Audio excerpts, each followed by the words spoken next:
ಇಚ್ಛಾಜ್ಞಾನಾದಿರೂಪೇಣ ಯಾ ಶಂಭೋರ್ವಿಶ್ವಭಾವಿನಿ ವಂದೇ ತಾಂ ಪರಮಾನಂದಂ ಪ್ರಬೋಧಲಹರೀಂ ಶಿವಾಂ.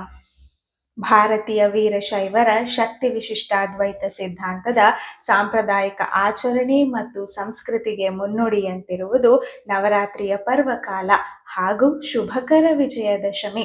ಭೂರ್ಭುವಾದಿ ಸಪ್ತಲೋಕಗಳಲ್ಲಿ ತಮ್ಮ ಧರ್ಮ ಪ್ರಸಾರದ ಕರ್ತೃತ್ವ ಶಕ್ತಿಯ ಮೂಲಕ ಸುಭದ್ರ ಸಮಾಜವನ್ನು ನಿರ್ಮಿಸುವಲ್ಲಿ ಶ್ರಮಿಸುತ್ತಿರುವ ವೀರಶೈವರ ವೀರಗೋತ್ರಜರ ವಿಜಯದಶಮಿಯು ಇಡೀ ಭಾರತೀಯ ಕ್ಷಾತ್ರ ವೀರ ಪರಂಪರೆಯ ಗೌರವವನ್ನು ಮತ್ತಷ್ಟು ಹೆಚ್ಚಿಸಿದೆ. ಶ್ರೀಮದ್ ರಂಭಾಪುರಿ ಶ್ರೀಪೀಠದ ದಸರಾ ಪರಂಪರೆಯು ಎಲ್ಲ ಸಂಸ್ಕಾರ ಮತ್ತು ಸಂಸ್ಕೃತಿಗಳ ಸಾರಸತ್ವದಿಂದ ಎಲ್ಲ ಅಧರ್ಮಿಗಳ ಅಧರ್ಮದ ಗರ್ವವನ್ನು ಮೃದುಗೊಳಿಸಿದೆ. ಧರ್ಮದೇವತೆಯ ಅಂತರಂಗದ ಅಂತಃಪುರದಲ್ಲಿ ಶ್ರೀಪೀಠದ ಪೀಠಾಚಾರ್ಯರು ಚಿರಕಾಲ ವಿರಾಜಮಾನರಾಗಿ ನೆಲೆಸಿದ್ದಾರೆ.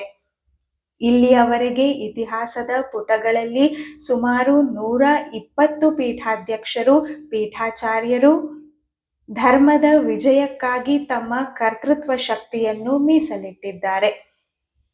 113ನೇ ಪೀಠಾಚಾರ್ಯರಾದ ಶ್ರೀ ಶ್ರೀ ಶ್ರೀ 1008 ಜಗದ್ಗುರು ಚಂದ್ರಶೇಖರ ಶಿವಾಚಾರ್ಯರು, 115ನೇ ಪೀಠಾಧ್ಯಕ್ಷರಾದ ಗುರುವೃಷಭ ರಾಜೇಂದ್ರ ಶಿವಾಚಾರ್ಯರು ಅರಮನೆ ಮತ್ತು ಗುರುಮನೆಯ ಸಮನ್ವಯತೆಯ ದಸರಾ ಪರಂಪರೆಯ ಪ್ರಾರಂಭಿಕ ಪರ್ವಕ್ಕೆ ನಾಂದಿ ಹಾಡಿದವರು. ನಾಲ್ವಡಿ ಕೃಷ್ಣರಾಜ ಒಡೆಯರ್ರವರು ಗುರುಮನೆಯಿಂದ ಗುರುವನ್ನು ಅರಮನೆಗೆ ಆಹ್ವಾನಿಸಿ ಗೌರವಿಸಿ ಸಕಲ ರಾಜ ಬಿರುದಾವಳಿಗಳಿಂದ ಗೌರವವನ್ನು ಸಮರ್ಪಿಸಿ ಆಶೀರ್ವಾದವನ್ನು ಪಡೆದರು. ಹಾಗೆಯೇ ರಾಜ್ಯಾಡಳಿತದ ಪ್ರಮುಖ ನಿರ್ಧಾರಗಳನ್ನು ಕೈಗೊಳ್ಳುವಲ್ಲಿ, ನಿಲುವಳಿಗಳನ್ನು ರೂಪಿಸುವಲ್ಲಿ ಗುರುವಿನ ಸಲಹೆಯನ್ನು ಪಡೆದು ಅದರಂತೆಯೇ ಪರಿಪಾಲಿಸಿದರು.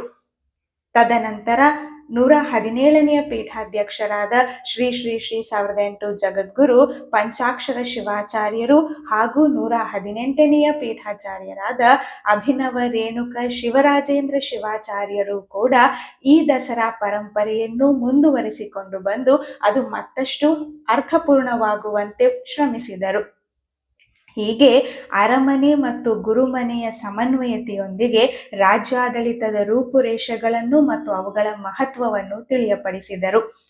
ವೀರಶೈವರು ಕೇವಲ ಆಗಮಶಾಸ್ತ್ರದಲ್ಲಿ ಅಷ್ಟೇ ಅಲ್ಲದೆ ರಾಜ್ಯಾಡಳಿತದ ಕಾರ್ಯನಿರ್ವಹಣೆಯಲ್ಲಿ, ಕಾರ್ಯಾಂಗಕ್ಕೆ ಸಲಹೆ ನೀಡುವ ಪ್ರಮುಖ ಕೆಲಸಗಳಲ್ಲಿ ಹಾಗೂ ಅತ್ಯಂತ ಪ್ರಮುಖವಾದ ಶಾಸನಗಳನ್ನು ರೂಪಿಸುವಲ್ಲಿಯೂ ಪರಿಣಿತರೆಂದು ಸಾಬೀತುಪಡಿಸಿದರು.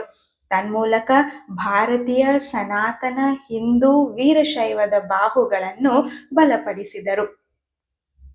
ಪ್ರಸ್ತುತ ಮತ್ತು 121ನೇ ಪೀಠಾಧ್ಯಕ್ಷರಾಗಿರುವ ಶ್ರೀ ಶ್ರೀ ಶ್ರೀ 1008 ಜಗದ್ಗುರು ವೀರ ಸೋಮೇಶ್ವರ ಶಿವಾಚಾರ್ಯರು ತಮ್ಮ ಪೂರ್ವ ಪೀಠಾಚಾರ್ಯರೆಲ್ಲರ ಕನಸುಗಳನ್ನು ನನಸು ಮಾಡುವ ಸಾಮರ್ಥ್ಯದವರು.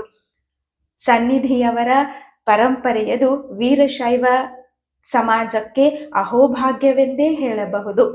ಇಡೀ ಭಾರತೀಯ ಗುರು ಪರಂಪರೆಯ ಇಚ್ಛಾಶಕ್ತಿಗೆ ಹೊಸ ಆಯಾಮವನ್ನು ಕಲ್ಪಿಸಿದವರು. ವೀರ ಸೋಮೇಶ್ವರರ ಪ್ರಪ್ರಥಮ ದಸರಾ ದರ್ಬಾರ್ ಉತ್ತರ ಕರ್ನಾಟಕದ ಬಿಜಾಪುರ ಜಿಲ್ಲೆಯ ನಿಡುಗುಂದಿಯಲ್ಲಿ ಮತ್ತು 2ನೇ ದಸರಾ ದರ್ಬಾರ್ ತುಮಕೂರಿನಲ್ಲಿ ನಡೆಯಿತು. ಜನಮನವನ್ನು ಧನ್ಯಗೊಳಿಸಿತು. ಸನ್ನಿಧಿಯವರ ದಸರಾ ಪೋಷಾಕು ಭಾರತೀಯ ಕಲೆ ಮತ್ತು ಸಾಂಸ್ಕೃತಿಕ ಶ್ರೀಮಂತಿಕೆಯನ್ನು ಪ್ರತಿನಿಧಿಸುತ್ತದೆ. ಕೇವಲ ದಸರಾ ಸಮಯದಲ್ಲಿ ಅಷ್ಟೇ ಅಲ್ಲದೆ ಇಡೀ ಸಂವತ್ಸರದುದ್ದಕ್ಕೂ ಪ್ರತಿ ಮಾಸದಲ್ಲಿಯೂ ಪ್ರತಿ ದಿನದಲ್ಲಿಯೂ ರಾಷ್ಟ್ರ ಮಟ್ಟದಲ್ಲಿ ಬೇರೆ ಬೇರೆ ಭಾಗಗಳಲ್ಲಿ ಧರ್ಮ ಜಾಗೃತಿ ಸಭೆಗಳನ್ನು ಏರ್ಪಡಿಸಲಾಗುತ್ತದೆ. ಹಾಗೆಯೇ ಆಯಾ ಭಾಗದ ಸಾಧಕರನ್ನು ಶ್ರೀಪೀಠವು ಗೌರವಿಸಿ ಆಶೀರ್ವದಿಸುತ್ತದೆ. ಕೇವಲ ಕ್ಷೇತ್ರ ಯಾತ್ರೆಯನ್ನು ಅಥವಾ ತೀರ್ಥಯಾತ್ರೆಯನ್ನು ತಿಳಿದಿದ್ದ ಭಕ್ತರಿಗೆ ಗುರುಪೀಠ ಯಾತ್ರೆಯನ್ನು ತಿಳಿಯಪಡಿಸಿದರು. ಗುರುಪೀಠ ಯಾತ್ರೆಯ ಅನುಭವವನ್ನು ಪರಿಚಯಿಸಿದರು. ಗುರುಪೀಠ ಯಾತ್ರೆಯ ಪ್ರಾಮುಖ್ಯತೆಯನ್ನು ತಿಳಿಸಿದರು. ಗುರುಪೀಠ ಯಾತ್ರೆಯ ಭಾಗವಾಗಿ ಪ್ರತಿ ಹುಣ್ಣಿಮೆಯಂದು ಶ್ರೀಪೀಠದಲ್ಲಿ ತಂಗಿದ್ದು ಬರುವ ಭಕ್ತರಿಗೆ ದರ್ಶನಾಶೀರ್ವಾದಗಳನ್ನು ನೀಡುವ ಮೂಲಕ ಭಕ್ತರೊಂದಿಗೆ ಅತ್ಯಂತ ಹೆಚ್ಚಿನ ಆತ್ಮೀಯ ಅನುಬಂಧವನ್ನು ಹೆಚ್ಚಿಸಿಕೊಳ್ಳುವಲ್ಲಿ ಶ್ರಮಿಸುತ್ತಿದ್ದಾರೆ. ಹೀಗೆ ವೀರಸಿಂಹಾಸನಾಧೀಶ್ವರರು ಕ್ಷೇತ್ರನಾಥ ಮತ್ತು ಕ್ಷೇತ್ರಮಾತೆ ವೀರಭದ್ರ ಭದ್ರಕಾಳಿಯರ ಅನಿಯಮಿತ ಆಶೀರ್ವಾದದಿಂದ ರಾಜ್ಯ, ದೇಶ, ಧರ್ಮದ ಸಂರಕ್ಷಣೆಗಾಗಿ ಸರಿಯಾದ ಯೋಗ್ಯ ದಿಕ್ಸೂಚಿಯನ್ನು ನೀಡಿ ಸಲಹುತ್ತಿದ್ದಾರೆ.